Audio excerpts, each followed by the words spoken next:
Now with Dori Kingdom all but defeated, the petty kingdom of Monra continues its march south to conquer the remaining lands. However, both the kingdom of Monra and the kingdom of Axles expect to meet another army. And neither has, at this time, sent any scouting party ahead. For whatever reason only known to them, both kingdoms decided to play it safe. This would, in hindsight, give Dori Kingdom time to recover. Yet recover, they didn't. And as Monra continues their march south with its army entire, they themselves are left with a flank that could spell disaster for the Northern Kingdom. For recalling their northeastern garrison was, at the time, a genius move. Long term, it could prove to be a fatal flaw and cause a problem. It did.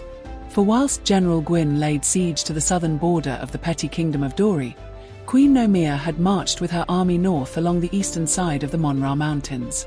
Through the Valley of Peaches did she quickly march, arriving at the eastern border of Monra, about around the same time as Dori Kingdom's final charge against General Gwyn outside the southern gate. And now, without hesitation did Gnomia order her men to march deep into the deserts. Strategically hugging the mountain range for fresh water, she, unchallenged, essentially had a free pass into the heart of Monra.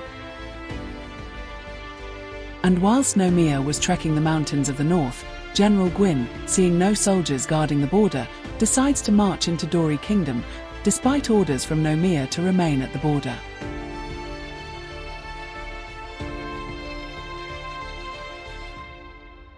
And perhaps, if Ganymede had been a little more patient, and had he waited, then Axel's kingdom would be free for the taking. With no soldiers, and a reduced population due to conscription, the petty kingdom of Axles would most probably fall, assuming that the remaining troops under Ganymede could stockpile food, and the small army itself able to fortify within the castle of Antix, for the land deep past the city of Antix was vast, prosperous, and with plenty of food to last any garrison years. Or perhaps, even indefinitely.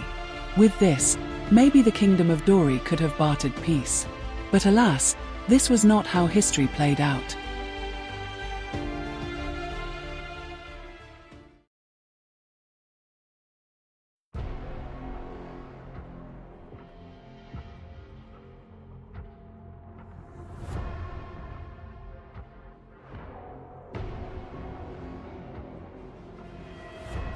General Gwyn's sudden decision to enter the heartland of Dori Kingdom would, luckily, pay off, with the southern Axles army meeting the newly established Monra army for battle shortly after entering the Kingdom of Dori.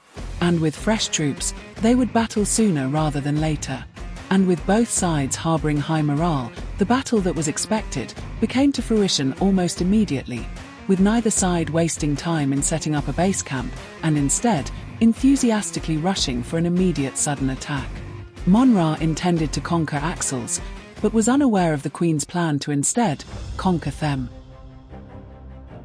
The initial encountering of both foreign armies showed true that neither were ready for sudden battle. And with both being unfamiliar with the terrain, neither had also a sense of the landscape. This, however, did not stop their charge forward, with both the Kingdom of Monra and the Kingdom of Axles ordering a full-scale charge, hoping to gather the enemy off guard. As you will soon see, however, both would meet, and their armies stand still, for neither would be prepared to walk forward without their logistical lines being there to support them.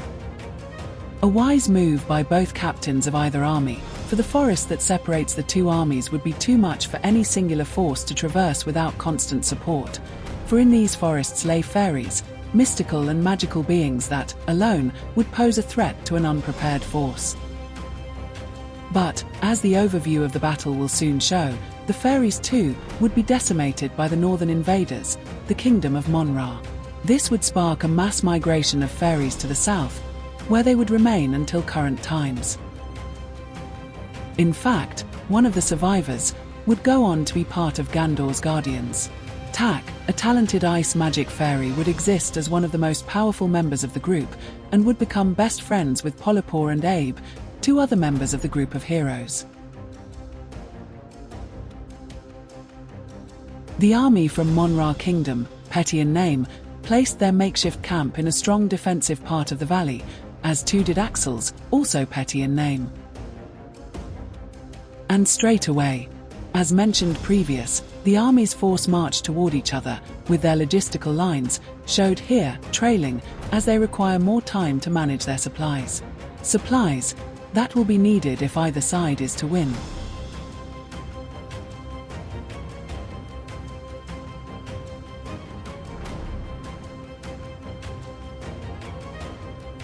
Monra army becomes the first to successfully build a functioning logistical line to the front lines.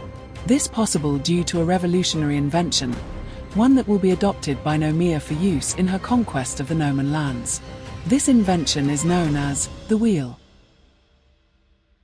But, as useful as the wheel was, it couldn't nor do any damage to an enemy, and so, upon realizing this, General Gwyn ordered a full-scale charge on the approaching armies. Axles would win the encounter, and quickly go on to smash the lightly defended camp of the Monrarian kingdom, sending them in a full retreat back to Monra.